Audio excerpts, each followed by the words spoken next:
ప్రస్తుతం మనతో పాటు ప్రముఖ ఆధ్యాత్మికవేత్త వేదిక్ ఆస్ట్రాలజర్ గోనుగంట్ల సురేష్ బాబు గారు ఉన్నారు. గురుగారితో మాట్లాడదాం. నమస్కారం గురుగారు. మణికంఠ గారు నమస్కారం అండి.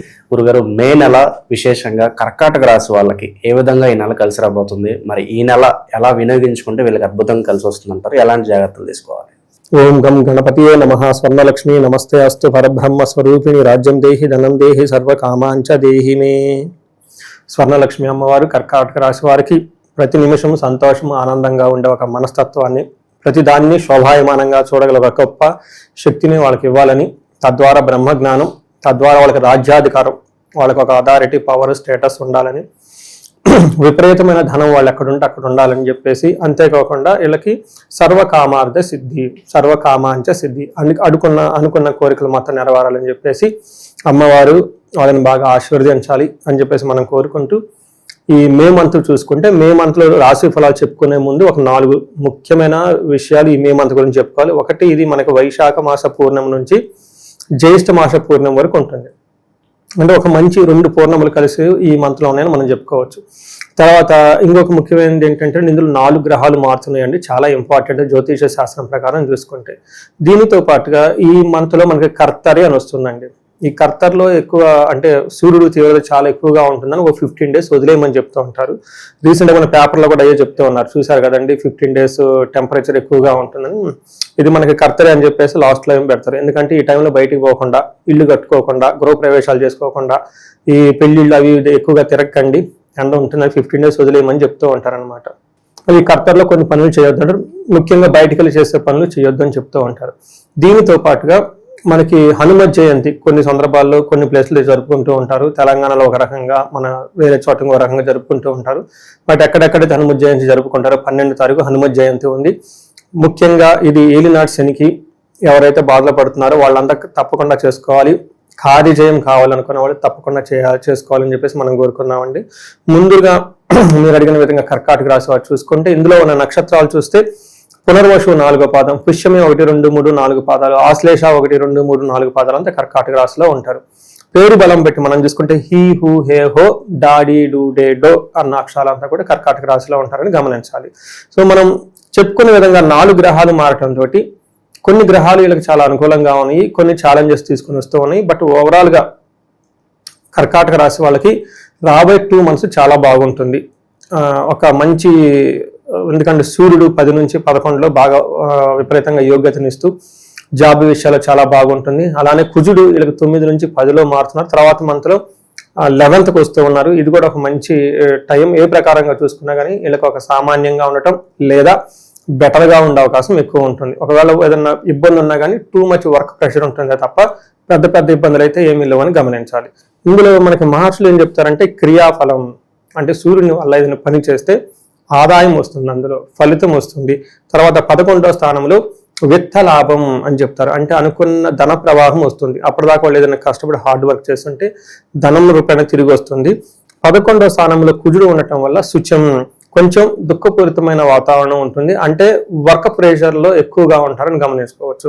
దీంతో పాటు బుధుని వల్ల పుష్టిగా ఉంటారు, కాంతివంతంగా ఉంటారు, చక్కగా మాట్లాడుతూ ఉంటారు, లావాదేవీలన్నీ అనుకూలంగా ఉంటాయని తెలుసుకోవచ్చు. శుక్రుని 12వ స్థానంతో ఉండటంతో ఆర్థికంగా బాగుంటుంది, కానీ విపరీతంగా ఖర్చులు కూడా పెడతారు. కార్లు కొనుక్కోవటం, ఏసీలు కొనుక్కోవటం, టీవీలు కొనుక్కోవటం, అలా ఇంటికి సంబంధించిన వైభవంగా ఉండటానికి ఎక్కువగా ఖర్చు పెడుతూ ఉంటారు. అది మిక్స్డ్ రిజల్ట్ అని చెప్పుకోవచ్చు అనమాట. మనం ఇన్ డీటెయిల్స్ చూసుకుంటే ఈ మంత్లో ముఖ్యంగా గమనించాల్సింది, సూర్యుడు ఫస్ట్ 15 days 10th హౌస్లో 11th హౌస్లో ఉండటంతో సూర్యుడు ఎప్పుడైతే అనుకూలంగా ఉంటారో ఆరోగ్యం బాగుంటుంది, ఐశ్వర్యం బాగుంటుంది, కీర్తి ప్రతిష్టలు వస్తూ ఉంటుంది, బంధుమిత్రులతో కలిసి ఉంటారు.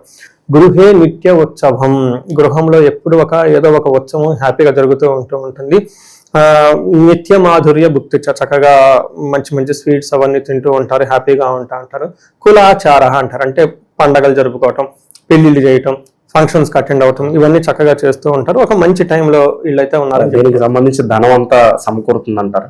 అదే మన శుక్రుడు వీళ్ళకి ద్వారా ధనం ఖర్చు అవుతుందని చెప్తున్నాను చూడండి. లాస్ట్లో శుక్రుడు చేసే పని ఏంటంటే ఇంటికి డబ్బులు ఖర్చు పెట్టేస్తూ ఉంటారు అనమాట. అంటే ఏదైనా ఒకటి వస్తుంటే ఒకటి పోతూ ఉంటుంది అనమాట. సూర్యుడు బాగున్నారంటే సూర్యుడి కింద ఉన్న వాళ్ళంతా ఆయనకు సపోర్ట్ చేయాల్సిందే కదా. అంటే అందుకని మనకి గ్రహంలో ఏం చెప్తారంటే, జ్యోతిషంలో సూర్యుడు బాగుంటే అన్ని బాగున్నట్టే చెప్తారంట. వాళ్ళకి అధికారం ఉంటుంది, పవర్ ఉంటుంది, డబ్బు లేకపోయినా అధికారం ఉంటుంది, ముందు అది అంటే ఇచ్చేస్తారు కదా. అలానే మీకు 10వ స్థానంలో కుజుడు ఉన్నారండి. కుజుడు కొంచెము ఏమంటారండి, వృత్తిలో బాగా ఏమంటారు, దూకుడుగా వెళ్ళే ఒక స్వభావాన్ని, టెన్షన్గా ఉండే ఒక ఆందోళన కలిగిస్తూ ఒత్తిడిగా ఉండే అవకాశం ఎక్కువగా ఉంటుంది అనమాట. అంటే వర్క్ ప్రెషర్ అంటారు చూడండి, వర్క్ ప్రెషర్ ఎక్కువగా ఉంటుంది. మనకు సంస్కృతంలో ఏం చెప్తారంటే నిత్య క్లేశ, డే టు డే కొంచెం స్ట్రెస్ఫుల్గా ఉంటుంది. సదా భోజన దుర్బలం, టయానికి భోజనం కూడా చేయరు, అంటే వర్క్ ఎక్కువగా ఉండేసి అటు ఇటు తిరగటం చేస్తూ ఉంటారు. దాంతోపాటు సదా సంచార ఉద్యోగం, అంటే ట్రావెల్ చేస్తూ అవి చేస్తూ లంచ్ అవన్నీ స్కిప్ చేస్తూ ఉంటారు. బట్ ఓవరాల్గా బాగుంటుందని మనం గమనించుకోవాలి. అదే వీళ్ళకి బుధుడు లావాదేవీలు చేయడంలో చాలా బాగా అనుకూలంగా ఉంటుంది. మీరు అడిగారు ఫైనాన్షియల్ ఫ్లో ఈ టైంలో వద్దన్నా వస్తుంది, ఆ టైంకి ఏ టైంకి ఎవరో ఒకరి దగ్గర డబ్బులు తీసుకొని అంతా మేనేజ్ చేసుకుంటూ ఉంటారు. శుక్రుడు 11వ స్థానం 12వ స్థానంలో ఉండటం ఏమని చెప్తారంటే కృష్యాది సర్వ విఘ్నం, అంటే రెగ్యులర్గా చేసే డే టు డే యాక్టివిటీస్లో ఆటంకాలు వస్తుంటాయి. అంటే వీళ్ళు వేరే పార్టీల్లో ఫంక్షన్లో ఉండటంతో రెగ్యులర్గా చేయాల్సిన పనులు చేయకుండా ఆటంకాలు ఉంటూ ఉంటాయి. మహాభయం, కొంచెం భయపడుతూ ఎక్కువ ఉంటారు అని చెప్తూ ఉంటారు. కొంచెం హెల్త్ కాంప్లికేషన్స్ జాగ్రత్తగా చూసుకుంటే ఒక రకంగా లాస్ట్ ఇంత ముందు రోజులతో కంపేర్ చేస్తే ఉద్యోగంలో చాలా స్ట్రాంగ్గా ఉంటారని గమనించుకోవాలి. పార్టీలు ఫంక్షన్ చక్కగా అటెండ్ అవుతూ ఉంటారు. టయానికి మనీ ఏదో ఒక విధంగా వస్తూ ఉంటుంది. కొంచెం హెల్త్ విషయంలో జాగ్రత్తగా ఉండి రెగ్యులర్గా చేయాల్సిన పని నెగ్లెక్ట్ చేసే అవకాశం ఉంటుంది కాబట్టి అవి సిస్టమేటిక్గా చేసుకుంటూ ఉంటే బాగుంటుంది.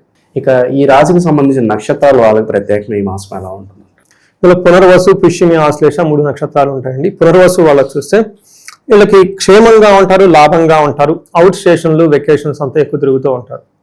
తర్వాత వీళ్ళు నాశనము, దేహపీడనము అని చెప్తుంటారు. అంటే శుక్రుని వల్ల, అంటే లేడీస్ ద్వారా, ఆ జెంట్స్ అయితేనేమో లేడీస్ అయితే జెంట్స్ ద్వారా వీళ్ళకి ఆటంకాలు ఎదురొచ్చే అవకాశం ఉంటుంది. వర్క్ అనుకున్నంత తొందరగా పోకుండా ఆగిపోయే ఉంటుంది. అలానే పుష్యమి నక్షత్రం వాళ్ళకి పరవాసము, క్షేమంగా ఉంటారు, లాభప్రదంగా ఉంటారు. వీళ్ళకి దేహ పీడనము, అతి భయము, ఏదో ఒక విషయంలో వీళ్ళు అతిగా భయపడుతూ ఉంటారు. అలానే శారీరకంగా అలసట ఎక్కువగా ఉంటుంది, టైర్డ్గా ఉంటారు. ఆశ్లేష నక్షత్రాలకు దేహ పీడనం, అతి భయము, పరవాసము, బట్ క్షేమంగా ఉంటారు. అన్ని నక్షత్రాలకు కొంచెం ఆశ్లేష నక్షత్రం జాగ్రత్తగా ఉంటే బాగుంటుంది. పునర్వసు వాళ్ళకి కొంచెం అనుకున్న వాటిలో కొంచెం ఆటంకాలు వచ్చే అవకాశం ఎక్కువ ఉంటుంది. బట్ ఓవరాల్గా ఓ పక్క వీళ్ళు చేయాల్సిన పని ఎక్కువగా ఉంటుంది, ఓ పక్క వీళ్ళకి అనుకున్న విధంగా పని అయితే ముందుకు పోదు, బట్ సక్సెస్ అయితే సాధిస్తారు. హెల్త్ జాగ్రత్తగా పెట్టుకోవాలి, అతిగా భయపడే అవకాశం ఉంది కాబట్టి వీటికి సంబంధించిన రెమెడీస్ చేస్తే బాగుంటుంది. మరి విశేషంగా ఎలాంటి పరిహారాలు చేస్తే ఈ నెల వెళ్ళి కలిసి వస్తుంది? ఒకటి, ఈ రాశి వాళ్ళకి పరిహారం కింద మనం చూసుకుంటే కుజుడికి సంబంధించిన పరిహారాలు ఎక్కువ చేసుకుంటూ ఉండాలి. హనుమాన్ చాలీసా చదువుకోవటం, రాముడు ఆంజనేయ స్వామి కలిసిన పట్టాలు కానివ్వండి వాటికి పూజలు ఎక్కువ చేస్తూ ఉండటంతో చాలా బాగా కలిసి వస్తుంది. తర్వాత వీళ్ళు సుబ్రహ్మణ్యేశ్వర స్వామి భుజంగ స్తోత్రం చదువుకోవటము, లేదంటే లేదంటే జంట నాగులు అంటే వాటికి అక్కడ పూజ చేయటం, అభిషేకం చేస్తూ ఉంటే చాలా బాగుంటుంది. ముఖ్యంగా వీటితో పాటుగా వీళ్ళకి జాబ్లు అనుకూలంగా ఉండే అవకాశం ఎక్కువ ఉంది కాబట్టి మన్యు పాశుపత అభిషేకం అని ఉంటుందండి. ఈ పాశుపత అభిషేకం చేయించుకుంటే మల్టీపర్పస్, ఒకటి శత్రునాశనం ఉంటుంది, ఏడుపులు, దిష్టులు, ఏడులు ఇదంతా పోతుంది. రెండోది వీళ్ళకి సంపదలు వచ్చే అవకాశం ఉంటుంది. వరుణకు సంబంధించిన మంత్రం అనమాట. ఇది చాలా పవర్ఫుల్ అండి, నేను చాలా ఎక్కువ మంది చేపిస్తూ ఉంటాను. వీసాలు, పాస్పోర్ట్స్, ఈ ఎన్ఆర్ఐలో స్టక్ అయిన వాళ్ళు ఎప్పటికీ ఎన్ని ఇంటర్వ్యూలు అయినా ముందుకు రాదు, ఎక్కడో లాస్ట్లో ఆగిపోతూ ఉంటుంది. మన్యు చేసుకుంటే చాలా బాగుంటుంది. మన్యు పాశుపత అభిషేకం చేస్తే ఈ టైంలో చాలా బాగుంటుంది. జాబ్ రావాల్సిన వాళ్ళు, పర్టికులర్గా పెళ్లి కావాల్సిన వాళ్ళు ఇవన్నీ చేసుకుంటూ ఉంటే సరిపోతుంది. వీటితో పాటుగా మల్టీ సోర్సెస్ ఆఫ్ ఇన్కమ్ కావాలి, బిజినెస్లు బాగున్నాయి, లేదంటే ఇంకా మాకు ఈ ఇన్కమ్ సరిపోవట్లేదు, నెక్స్ట్ కొత్త లెవెల్కి వెళ్ళిపోవాలనుకున్న వాళ్ళకి స్వర్ణలక్ష్మి విశేష హోమం చేయించుకుంటే చాలా బాగుంటుంది. ఎలాంటి శత్రు బాధలు కానివ్వండి, పక్కన అంటే వీళ్ళు బాగానే ఉంటారు, పక్కన వాళ్ళు వీళ్ళని ఇబ్బంది పెడుతూ ఉంటారు, అది మంచికో చెడుకో తర్వాత మనకి. అలాంటి వాళ్ళు ఉన్నప్పుడు చండీ హోమం లేదంటే చండీ పారాయణ చేయించుకుంటే చాలా బాగుంటుంది. తర్వాత భార్యాభర్తల మధ్య అన్యోన్య దాంపత్య పాశుపత అభిషేకము, లేదా విశ్వావసు గంధర్వరాజ మహామంత్రంతో జపము, హోమము, అభిషేకం ఇవి చేస్తూ ఉంటే చక్కగా అన్యోన్యత కుదురు బాగుంటుందని తెలుసుకోవచ్చు. ఇది పెళ్లిళ్ళ సీజన్ కాబట్టి ఎవరికైనా పెళ్లిళ్ళు లేట్ అవుతున్నా కన్యా పాశుపతం అంటే అఘోర గౌరి పాశుపతం ఇవి చేయించుకుంటే పెళ్లిలో ఉన్న ఆటంకాలన్నీ తొలగిపోయి ముందుకు వెళ్ళిపోతూ ఉంటారు. ఇంకా మనకి ఇప్పుడు ఈ టైంలో ఎగ్జామినేషన్స్ ఎక్కువ జరుగుతూ ఉంటుంది కాబట్టి మేధా దక్షిణామూర్తి హోమము, జపము, తర్వాత మనకి దక్షిణామూర్తి అవతారమైన కోటపకొండ ఇలాంటి విజిట్ చేస్తూ ఉంటే వాళ్ళకున్న సమస్య ఏదైనా సరే ఒక్కసారి జాతక చక్రం చూపించుకుంటే అందులో వాళ్ళ జాతకం ఏముందో వాళ్ళకి చెప్తాం మనం. అంటే we just decode and tell them what is exactly there strength. ఇలా తెలుసుకొని ముందుకెళ్ళిపోతే లైఫ్ 10 అంతలు ముందుకెళ్ళే అవకాశం ఈ రాశి వాళ్ళకి చక్కగా ఉందండి. హోప్ఫుల్లీ వీళ్ళకి నెలంతా విశేషంగా కలిసి రావాలని చెప్పి కోరుకుందాం. ధన్యవాదాలు. ధన్యవాదాలండి.